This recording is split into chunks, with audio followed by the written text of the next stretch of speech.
Meus queridos irmãos, pela graça de Deus, estamos em mais um culto de ensino, culto de doutrina, e queremos agradecer a Deus a oportunidade que Ele nos dá de poder estar com os amados irmãos e poder meditar na palavra de Deus. Nós sabemos da importância deste culto para a nossa igreja, desde os primórdios da história da Igreja do Senhor no estado de Pernambuco. A igreja tem sido uma igreja bíblica, ensinada, guiada pela palavra de Deus. Sempre foi uma igreja amante da palavra. Se chamava antigamente o culto de instrução, depois do tempo do pastor Leôncio passou a ser culto de doutrina, e a escola dominical, que são cultos que são muito amados pela Igreja do Senhor no nosso estado. Eu quero, nesta noite, nós estamos meditando sobre o crescimento espiritual à luz da palavra, mas quero tratar outro assunto nesta noite, convidando a igreja a ler o Evangelho de Lucas, capítulo 22. Quero ler com a igreja o versículo 31 em diante. A palavra de Deus nos diz: disse também o Senhor: Simão, Simão, eis que Satanás vos pediu para vos ir andar como trigo, mas eu roguei por ti, para que a tua fé não desfaleça, e tu, quando te converteres, confirma teus irmãos. E ele lhe disse: Senhor, estou pronto a ir contigo até à prisão e à morte. Mas ele disse: digo-te, Pedro, que não cantará hoje o galo antes que 3 vezes negues que me conheces. Amém, meus irmãos? Meus amados irmãos, aqui está a palavra de Deus, uma palavra escrita, registrada neste livro pelo evangelista Lucas, e que nos traz relatos históricos sobre a vida de um dos principais apóstolos do, poderíamos dizer, apostolado, ministério de Cristo, que foi o apóstolo São Pedro. É verdade que muitos criticam o apóstolo São Pedro, mas nós damos graças a Deus pelos Pedros, amém? Existentes na igreja. E vemos na vida deste homem de Deus, intrépido, corajoso ou atrevido, não sei, que muitas vezes nós reconhecemos que cometeu falhas, mas que nós temos que dizer que aprendemos muito com a sua vida, com a sua história, com o seu exemplo, com as suas experiências. E temos a alegria de ver que Deus, apesar da forma que ele era, o seu temperamento, a sua forma de ser, Deus é misericordioso e sempre dá uma segunda chance. E o apóstolo São Pedro foi um apóstolo que soube aproveitar essa segunda chance. E a palavra de Deus nos mostra que ele se tornou um dos mais eminentes apóstolos da igreja cristã, a ponto de forma corajosa dar a sua própria vida pelo Evangelho de nosso Senhor Jesus Cristo. Pedro, por alguns, se tornou um cristão experiente, cheio da graça, e principalmente a partir do momento que ele foi revestido com o Espírito Santo, recebeu o batismo com o Espírito Santo, Pedro passou a ser um dos mais valentes apóstolos, não é isso? Que levou a mensagem a muitas partes e até, poderíamos dizer, inaugurou a pregação do Evangelho aos gentios. Então nós temos que aprender nas fraquezas de Pedro e tirar proveito, tirar lições importantes também na hora que Pedro se levantou, se ergueu novamente e pôde liderar, poderíamos dizer, de certa forma, os apóstolos para que exercessem o seu ministério e na direção da igreja de nosso Senhor Jesus Cristo. Eu gostaria de, nesta noite, falar sobre 5 passos que levou Pedro a negar a Jesus, não é? 5 passos que levou Pedro, ou poderíamos dizer também 5 degraus que Pedro desceu até negar a Cristo.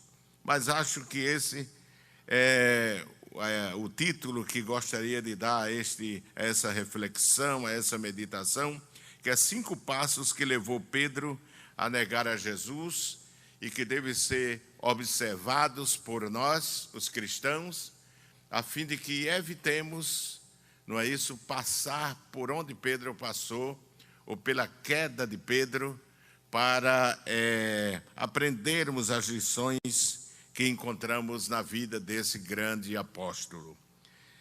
Pedro foi chamado pelo Senhor no mar de Galileia, que há horas que é cognominado o mar de Tiberíades, que são nomes dados ao mesmo mar, que há historiadores e estudiosos de geografia que acham que não chega a ser um mar, senão um lago.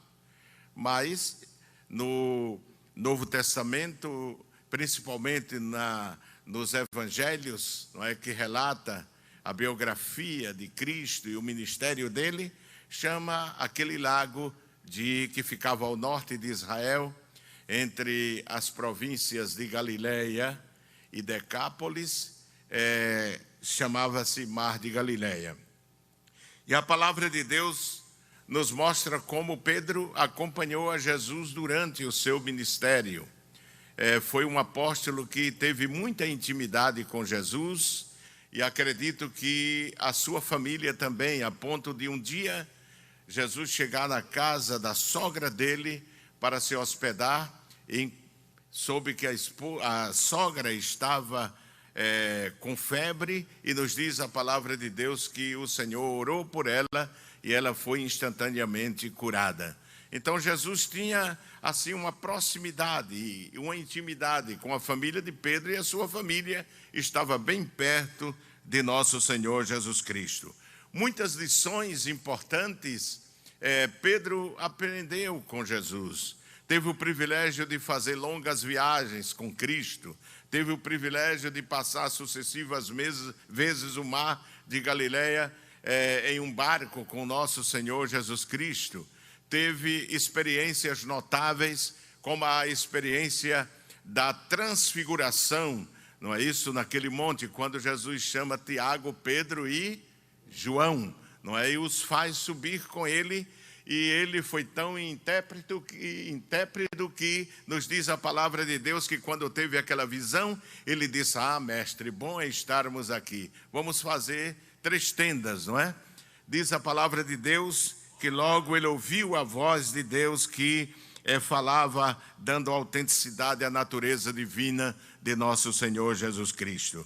De forma que Pedro também, a ele foi dado o privilégio de uma forma tão clara e expressa, ser revelada a natureza, o ministério de nosso Senhor Jesus Cristo. Quando está registrado no Evangelho de Mateus, que Jesus interpela, pergunta a eles e diz: que dizem os homens ser o filho do homem? E alguns dizem ser Jeremias, outro Elias, ou um dos profetas. E vós, quem dizeis que eu sou? Aí Pedro, com toda a ousadia e coragem: tu és o Cristo, Filho do Deus vivo, glorificado seja o nome do Senhor. E o Senhor lhe diz: Pedro, na verdade, não tu revelou a carne e o sangue, ou seja, a revelação que tu recebeste não foi uma revelação humana, mas uma revelação divina, uma revelação dos céus. Quem diz amém, meus irmãos? Então Pedro, o apóstolo, teve experiências notáveis no ministério de Cristo, mas nós vemos que a vida dele, de repente, havia experiências que eram, de certa forma, traumáticas, tristes, mas graças a Deus que Jesus sempre estendia a mão a Pedro e o erguia para que ele continuasse caminhando, não é? Como nós vemos como uma figura ali no mar, quando ele vai em direção a Jesus, caminha sobre as águas e de repente ele tira os olhos de Jesus e começa a afundar, e Jesus estende as mãos e diz: homem de pouca fé, por que duvidaste? Ali está uma figura da personalidade, ou do caráter, ou da forma que Pedro era. De repente estava em cima, de repente estava embaixo, mas ele tinha perto dele Jesus, que erguia a mão e sempre o levantava. Amém, meus irmãos? Então nós vemos que na história do apóstolo São Pedro, talvez o tempo não dê para trazer aqui uma meditação, uma reflexão sobre todos os 5 passos, mas pelo menos ao final eu cito e deixo o texto para que vocês mesmos analisem e descubram. Amém, meus irmãos? O primeiro passo está no capítulo 22, que li, versículo 31 ao versículo 34. Se quer ler comigo ou ler após mim, pode acompanhar. E diz aqui: disse também o Senhor: Simão, Simão, eis que Satanás vos pediu para vos cirandar como trigo, mas eu roguei por ti, para que a tua fé não desfaleça. E tu, quando te converteres, confirma teus irmãos. E ele lhe disse: Senhor, estou pronto a ir contigo até a prisão e a morte. Mas ele disse: digo-te, Pedro, que não cantará hoje o galo antes que 3 vezes negues que me conheces. Glória a Deus. Não foi uma palavra boa para Pedro, não é verdade, irmãos?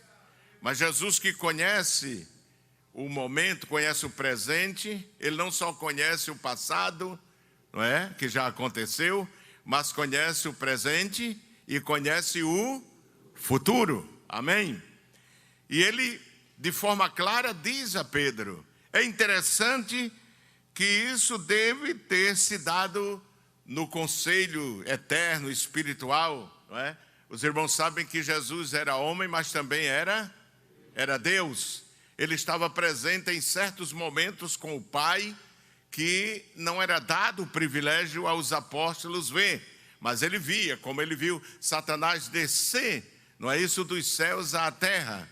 De forma que Jesus, em certo momento, percebeu, viu essa audiência, não é, espiritual, em que Satanás pede ao Pai Celestial para provar, para testar os apóstolos, e entre eles Pedro.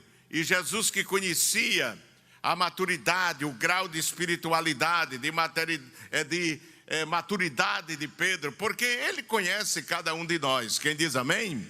Ele conhece, não é? A gente pode mostrar uma coisa, mas Jesus conhece na realidade o que nós somos, o que nós temos e até onde nós podemos chegar. Amém, meus irmãos? E Jesus sabia que Pedro, ele não ia suportar aquilo que o diabo queria fazer, que era cirandear com ele. Diz aqui: eis que Satanás vos pediu para vos cirandar como trigo, mas eu roguei por ti, eu intercedi por ti. Como é bom, não é, irmãos, ter Jesus Cristo ao nosso lado.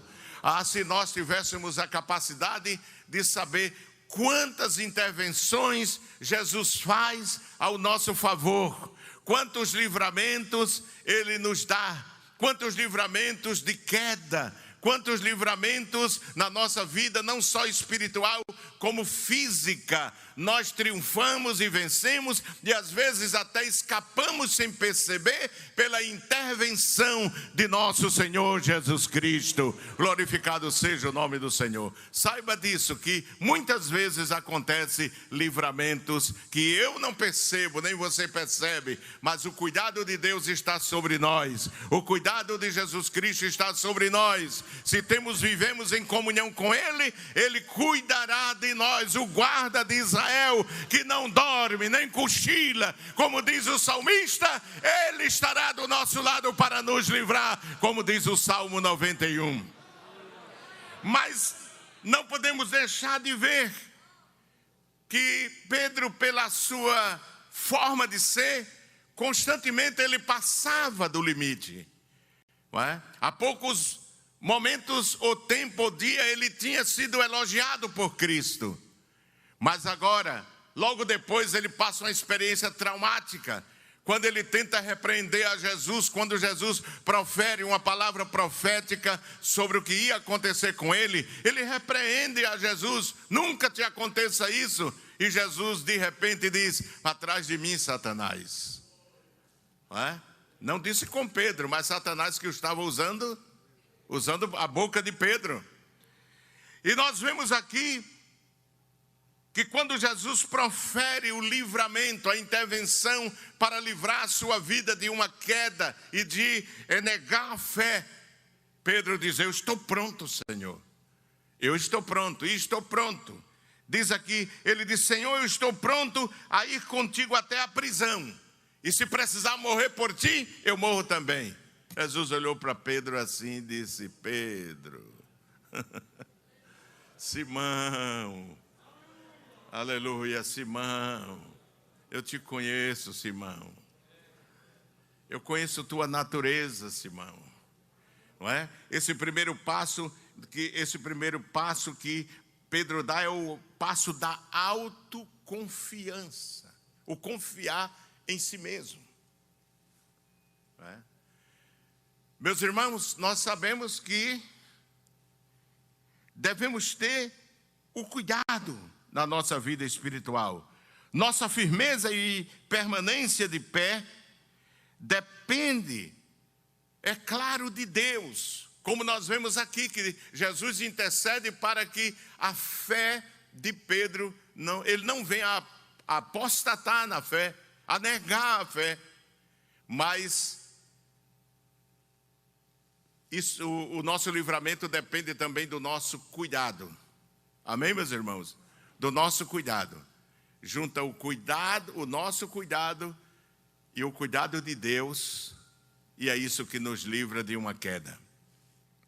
Mas aqui nós vemos que Pedro, quem sabe, lembrou daquela revelação: não foi a carne nem o sangue que tu revelou. E ele disse: não, eu sou capaz de resistir e ir com o mestre até a morte. A autoconfiança. Nós não podemos, é claro, confiar em nós mesmos. Sabemos que a nossa firmeza em Cristo, a nossa firmeza na igreja, a nossa firmeza no Evangelho, depende, é claro, do nosso cuidado também. Sim ou não, irmãos? Sim, depende do nosso cuidado também. Por isso o apóstolo São Paulo, escrevendo na primeira carta aos Coríntios, no capítulo 10, abra a sua Bíblia, por favor. Primeiro aos Coríntios, capítulo 10 e o versículo 12. Veja que o apóstolo faz menção ao cuidado que nós devemos ter. Capítulo 10 e o versículo 12. Ele diz assim: aquele, pois, que cuida está em pé, olhe que não caia. Ou seja, tenha cuidado para não cair. Se você está em pé, não é isso?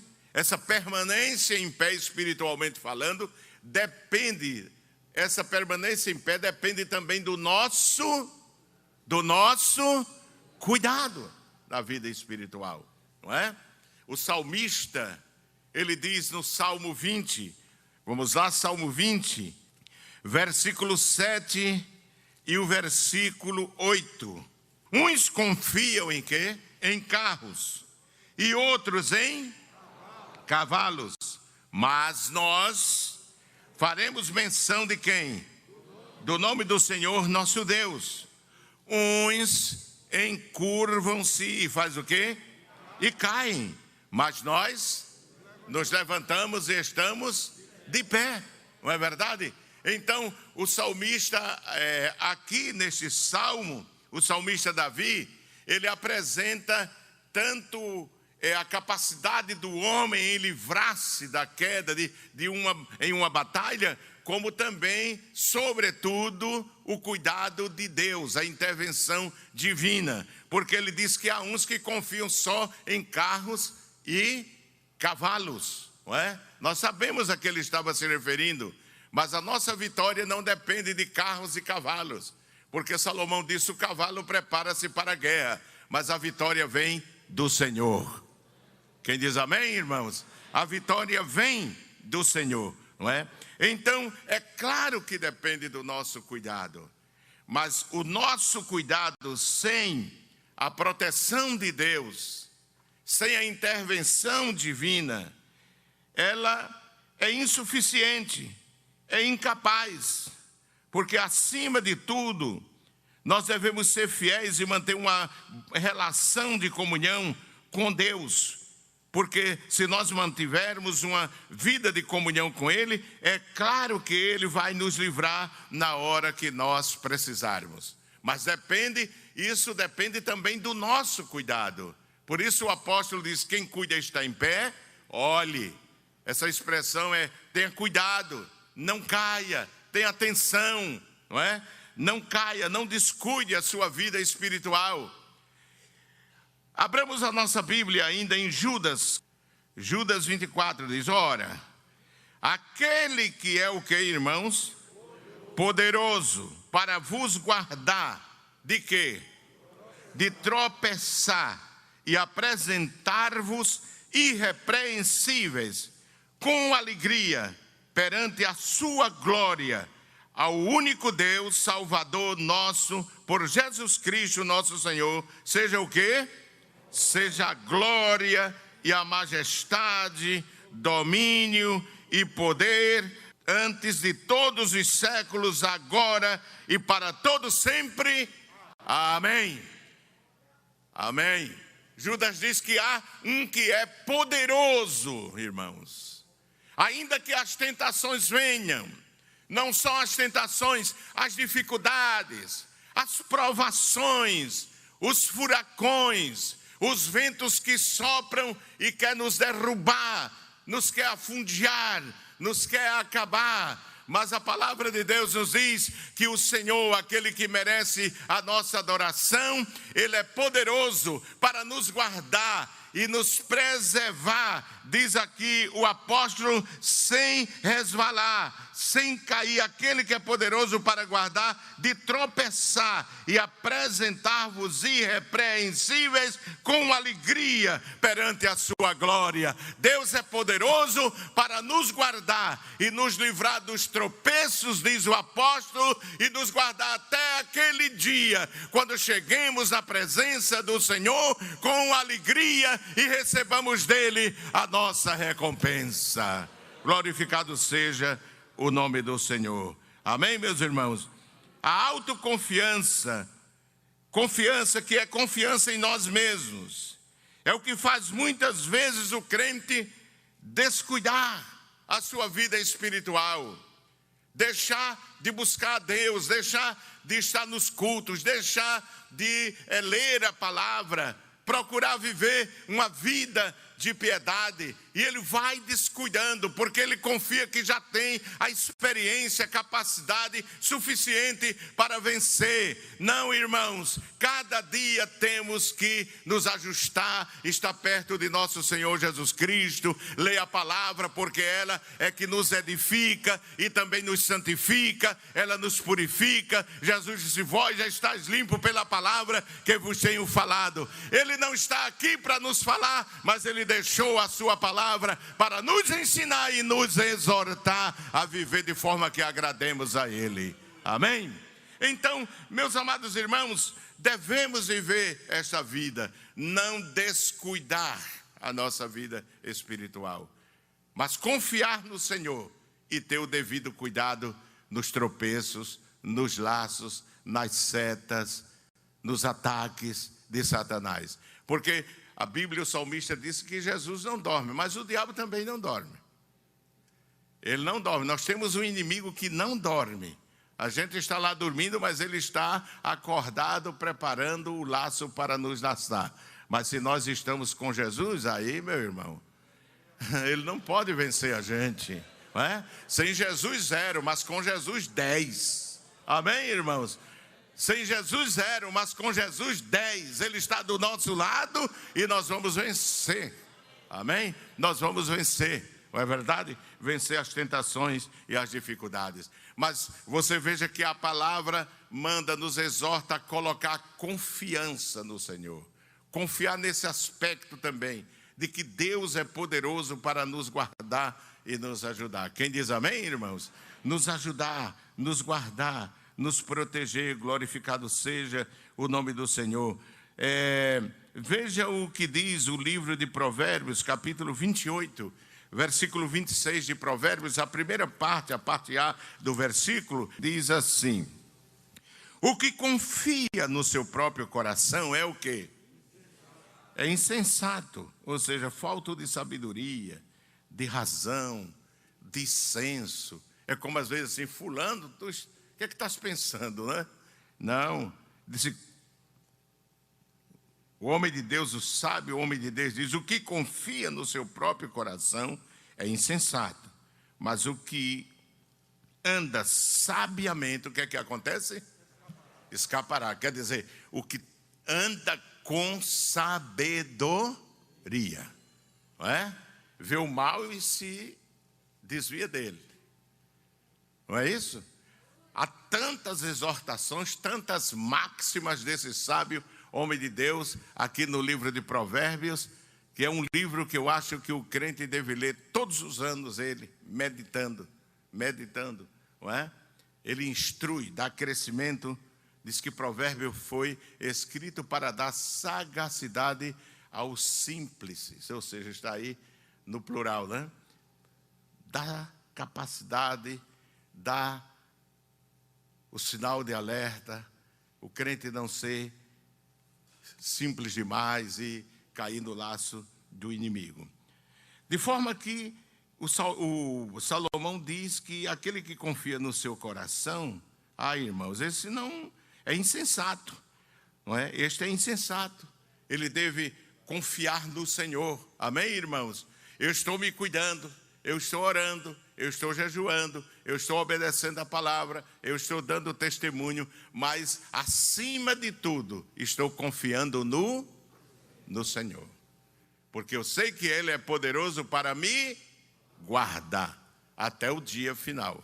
Amém? Então, o cuidado. Nós temos que ter cuidado. Confiança em Deus. Deus vai nos guardar. É fundamental a confiança no Senhor, não é? Ele vai nos guardar. Daí porque Jeremias, ele diz no capítulo 17: maldito o homem que confia no homem. Eu já ouvi alguém dizer assim: não posso confiar em ninguém, irmão, não posso confiar em ninguém. Que a Bíblia diz: maldito o homem que confia no homem. Eu digo: então está difícil. Porque você vai ter que confiar na sua esposa para viver com ela. Você vai ter que confiar no patrão para trabalhar com ele. Você vai ter que confiar no seu pastor para auxiliá-lo. Você vai ter que confiar em alguém. Se você fizer um negócio, você vai ter que confiar naquela pessoa. Mas é que o contexto não quer dizer isso, não é? A Bíblia está dizendo ali: maldito o homem que confia em si mesmo, na sua força, na sua capacidade. Vamos ler isso, observar 17, não é, de Jeremias, e versículo 5. Observe bem o texto que você vai descobrir que está falando da sua própria força. Assim diz o Senhor: maldito o homem que confia e faz de quê? Da carne do braço do vizinho. Não, do seu. Está entendendo, irmãos? Do seu próprio braço, da sua própria força. Ele diz aqui: assim diz o Senhor, maldito o homem que confia no homem e faz da carne o seu braço e aparta o seu coração de quem? Do Senhor. Amém? Você pode confiar no Senhor e viver e se esforçar e ter o cuidado, né? Se nós tivermos, Deus vai nos livrar da queda, vai nos livrar dos laços malignos. Aí ele segue falando: porque esse homem que confia em si mesmo será como que a tamargueira no deserto, e não sentirá quando vem o bem, antes morará nos lugares secos do deserto, na terra salgada e inabitável. Quer dizer, a sua vida será sempre de dificuldade, a sua vida será sempre de problema, cheia de problemas. Você já viu crente assim, irmão? Só tem problema, não é? Claro que a gente tem problema, mas tem bênção também, tem vitória também. Amém, meus irmãos? Mas você tem crentes que você conversa, só tem problema, irmão. Só traz problema. Se você, quando toca o telefone e você vê que é o nome dele, já sabe. Pode dizer, problema. Problema, porque ele só tem problema. É? Deus nos ajude, irmãos. Amém? Deus nos ajude. Mas o que é que o homem de Deus diz mais na frente? Bendito o varão que confia no Senhor e cuja esperança é o que, irmãos? É o Senhor. Por quê? Porque ele será como a árvore plantada junto às águas, que estende as suas para o ribeiro, e não receia quando vem o quê? O calor, a provação, a dificuldade. Aí diz aqui: mas a sua folha fica o quê? Verde. Ele não amarela nunca, irmão. Amém? Amém? Eu gostava de ver muito em um país que eu trabalhei que tinha um irmão lá que eu dizia a Judite: hoje parece que o salário dele não saiu. Porque tinha dia que ele entrava na igreja e eu achava engraçado que ele entrava assim, olhando para a gravata e fazendo assim. Quer dizer, ele hoje está... Quando ele entrava com a cabeça baixa, eu dizia: pronto. O que é que está vendo, irmão? Aí, como é que diz? Eu estou barconeado. Como é que está o senhor, irmão? Estou barconeado. Mas, meu irmão, ontem o senhor estava tão bem. Estou barconeado, irmão. Estou barconeado. Porque tem gente também, irmão, que quer viver só na ventania, né? Água fresca, café quente, quer viver. Mas a vida cristã não é assim, irmãos. A gente tem que enfrentar as dificuldades. Quando eu estou numa provação, que pastor, presidente, não tem muita provação. Mas quando eu estou numa provação, minha esposa se preocupa comigo, aí chega assim, às vezes, no meu gabinete em casa ou na mesa e diz: e aí, meu filho, está tudo bem? Eu faço: tudo bem. Só Deus sabe como vai o coração, mas vai tudo bem. Tudo bem, viu, irmãos? Tudo bem. Não receia quando vem o calor. Glória a Deus, vai tudo bem, tudo bem. Glória a Deus. O diabo está aí dando chibatada para todo lado, mas você diz: está tudo bem em Jesus.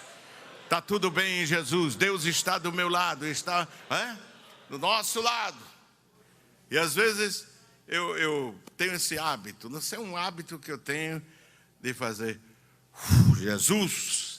Ela falou: homem, por que tu clama tanto por Jesus? Eu digo: e eu estou doido para clamar por outro. Tem que clamar por Jesus mesmo. É Jesus que nos socorre, irmãos. Se você está passando por dificuldade, não, Senhor, não baixe a cabeça diante de Satanás. Levante a cabeça e diga: Deus está comigo, Todo-Poderoso está comigo e Ele vai me ajudar a vencer essa dificuldade e essa provação. Aleluia! Glória a Deus! Amém? Então, o homem de Deus, o homem que confia no Senhor, diz aqui: bendito, é abençoado, irmão, o varão. As bênçãos de Deus estão com ele, que confia no Senhor e cuja esperança é o Senhor, porque ele será como a árvore plantada junto às águas, que estende suas raízes. Aqui está o segredo, é a raiz. A raiz está em Deus. Quem diz amém, irmãos? Quando a raiz está em Deus, pode vir o furacão que venha, não vai arrancar, porque na hora da dificuldade, Deus segura a gente, Deus nos protege, nos dá força, não é? Aí diz: porque ele será como a árvore plantada junto às águas, que estende as suas raízes para o ribeiro e não receia quando vem o calor, mas a sua folha fica verde, e no ano da sequidão não se afadiga. Não é, irmãos? Não se afadiga, não é? Tem crente que com tudo se afadiga, irmão. Com tudo se afadiga. Com tudo quer deixar a igreja. Com tudo quer deixar Jesus, não é? Parece que tem gente que foi crente só para viver na bonança. Tem que ter salário bom, tem que ter a despensa cheia, tem que ter saúde, não tem que doer nem a ponta do nariz. Tem que ver isso aí. Como está? Jesus é bom. Mas vem a dificuldade e você vai notar logo, não é? Ele amarela. Crente é uma árvore que não amarela as folhas, e fica sempre verde, sempre verde. Seja um crente sempre verde, amém, irmãos? Aí diz aqui: é a sua folha, e no ano da sequidão não se afadiga nem deixa de dar fruto, não é? Então, a confiança, meus irmãos, em Deus. Nós estamos vivendo um tempo de muita crise nesse aspecto. Quando nós confiamos em Deus, colocamos nossa confiança. Pedro confiou só em si. Não, mas eu posso, eu vou. Estava enganado. A autoconfiança, não é? Mas confiar no Senhor. É bom saber que as nossas vitórias e as bênçãos na nossa vida vêm da mão do Senhor. Amém, meus irmãos? Nós estamos aqui pela misericórdia de Deus, irmãos. Pela misericórdia de Deus. Veja o que diz o apóstolo São Paulo no capítulo 2 de Efésios. Diz: pela graça sois salvos por meio da fé. E isso não vem, é dom, não vem das obras para que ninguém... Tudo vem dele, a nossa salvação, a bênção da nossa vida, vem dele, irmãos, vem dele. Quando nós reconhecemos isso, não é? Não confiamos na nossa própria capacidade. Paulo tinha muito que se gloriar, tinha ou não tinha, irmãos? Paulo era intérprete da lei, ele era doutor. E ao mesmo tempo era um filósofo. Ele entrava no Areópago e todo mundo dava a cadeira do mestre a ele. E ele discutia filosofia com os epicureus e filósofos atenienses daquele tempo. Ele tinha um saber intelectual muito grande. Mas ele não se deixou cair no pântano da intelectualidade. Porque tem crente assim, estuda e de repente cai no pântano, na areia movediça da intelectualidade. Fica um crente cru, irmão. Quando fala parece um defunto que abriu a boca.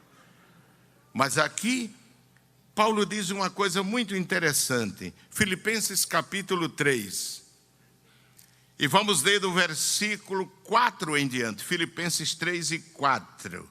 Diz assim: ainda que também podia o quê? Confiar na carne. Claro, aqui não é sarce, aqui é a carne, no meu saber, na minha intelectualidade. Se algum outro cuida que pode confiar na carne, no eu, né? No que eu sou, ainda mais eu, circuncidado ao 8º dia, da linhagem de Israel, da tribo de Benjamim, hebreu de hebreus, segundo a lei. Fui o quê? Fariseu, não é? Defendia a lei, era ostensivo no ensino. Ele diz um dia que era radical mesmo, exagerava. E diz, segundo o zelo perseguidor da igreja. Ó, tinha um zelo tão grande pela lei mosaica que ele perseguia a igreja porque aos discípulos ele tinha como terroristas da fé, heréticos daquele tempo. A palavra heresia aparece naquele tempo. Aí veja aqui, segundo o zelo perseguidor da igreja, segundo a justiça, não é? Heresia, aireses, aparece no Novo Testamento, no livro de Atos. Aí diz aqui, segundo o zelo perseguidor da igreja, segundo a justiça que há na lei, irrepreensível. Mas o que para mim era ganho, reputei-o perda por Cristo. E na verdade tenho também por perda todas as coisas, pela excelência de quê, irmãos? Do conhecimento de Cristo Jesus, que independe da intelectualidade e até do curso de teologia. Está me entendendo, irmãos? Porque tem muita gente que faz teologia, pensa que já sabe até quando Deus vai arrotar. Você não sabe de nada. Você pode ter uma biblioteca grande, ter curso de teologia, mas se você não anda de joelho, você não tem nada, você é um pobre. Aí diz, e na verdade tenho também por perda todas as coisas pela excelência do conhecimento de Cristo Jesus, meu Senhor, pelo qual sofri a perda de todas o quê? Estas coisas, e as considero como o quê? Como esterco, para que possa ganhar a Cristo. Ele diz, eu não tenho no que confiar. Glória a Deus. Porque certa vez ele diz aos Gálatas, não vivo eu estou morto. Quem vive é Cristo. Amém, irmãos? Quem vive é Cristo. Glorificado seja o nome do Senhor. Então Paulo era esse homem que confiava no Senhor. Ele podia dizer, tudo posso na minha cultura, no meu conhecimento. Não, tudo posso naquele que me fortalece. A minha vitória vem dele, porque é ele que me ajuda, não é? Não fazer como o fariseu e o publicano, não é, irmão? O fariseu, ora, príncipe de Israel, a classe dos rabis e dos mestres, ele está na frente e ergue com uma arrogância e uma soberba o seu rosto para o santuário, não é? E você sabe, Jesus está aí observando ele, eu acho que nem esperava, né? Veja aí Lucas, capítulo 18 de Lucas, versículo 9. E disse também esta parábola a uns que confiavam em si mesmos, crendo que eram o quê? E desprezavam a quem? Os outros. Disse, 2 homens subiram ao templo a orar. Um era o quê? Fariseu, a principal seita do judaísmo. Doutores, estudiosos, intérpretes da lei, teólogos da lei mosaica. E outro era cobrador de imposto, odiado por Israel, pelos judeus. O fariseu, estando em pé, orava consigo desta maneira, ó Deus, graças te dou, porque não sou como os demais homens, roubadores, injustos e adúlteros, nem ainda como este. Que coisa, né, irmão? Eu quero crer que ele apontou, nem ainda como.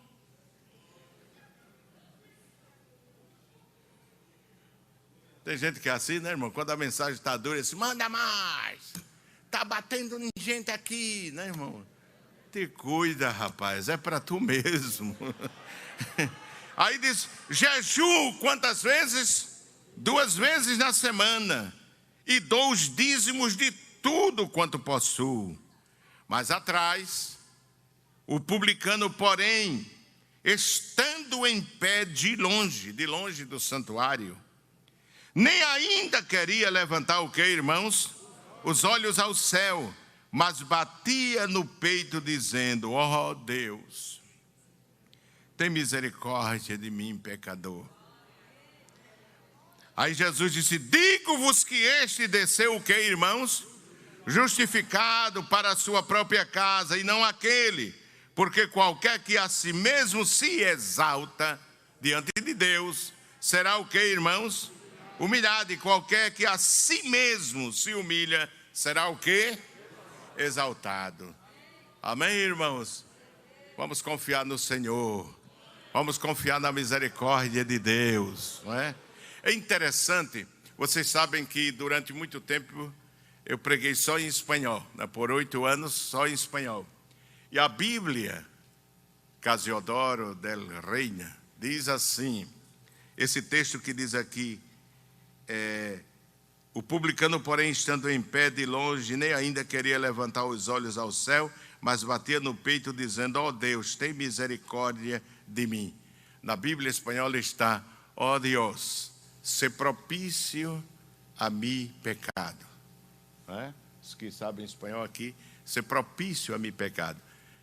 E a Bíblia de Scofield, no rodapé, quem tiver ela, eu acho que em português talvez tenha essa nota, diz assim: a palavra propício vem da mesma raiz propiciatório. E há teólogos que afirmam que quando o publicano estava dizendo aquilo, ele tinha em mente o propiciatório no dia da expiação, onde o sumo sacerdote entrava com o sopo embebido em sangue e passava. O propiciatório era o quê? Vocês estudaram a escola dominical aqui, a tampa da arca. E o sumo sacerdote passava sangue ali no dia da expiação. E aquele ato era um ato de misericórdia, porque dentro da arca estava o quê? A lei, a vara de Arão que floresceu no deserto e uma porção do maná que Deus alimentou o povo de Israel, e foi guardado, preservado uma porção do maná para lembrar Israel, não é? Que Deus cuida dele, cuida do seu povo. Amém, irmãos? A vara de Arão, que é um símbolo do sacerdócio de Cristo, e a lei que condenava Israel. Aquele sacrifício era oferecido pela nação. Quando o sumo sacerdote passava o sangue sobre a tampa, dizem alguns comentaristas e estudiosos de hermenêutica e de tipologia, que para Israel, Deus estava olhando a Israel através do propiciatório, que é o sangue aspergido. E por isso ele tinha misericórdia e justificava Israel. Se era isso, irmão, que o publicano estava pensando, que coisa maravilhosa. Ele no seu coração estava dizendo: Deus, eu não sou digno, mas o sangue do Cordeiro me dá condições de me aproximar de Ti e ser alcançado pela Tua misericórdia. Irmão, não sei para que tanto orgulho, se vivemos da misericórdia de Deus, se vivemos da compaixão de Deus. Amém? Um dia eu estava no lugar e uma pessoa elogiou tanto, falou dos atributos de uma pessoa tantas vezes que eu fiquei chateado. A pessoa estava dentro do caixão e falou de... e parece que ela foi para o céu chefiar os querubins. E quando ela terminou de falar, eu disse: a Ele toda honra, toda glória e todo louvor, porque ela era o que a senhora está dizendo, porque um dia Jesus salvou. Amém, meus irmãos? Porque um dia Jesus nos alcançou pela sua misericórdia. Então, a proteção, o cuidado, a vitória vem de quem, irmãos? De Deus. Vem do Senhor, é Ele que nos guarda, É Ele que nos protege, irmão. Eu só falei o primeiro tópico, então não vou dar os outros a vocês, não. Depois eu vou falar. É não faltar o culto de doutrina que eu vou falar dos outros tópicos. Que Deus tenha misericórdia de nós.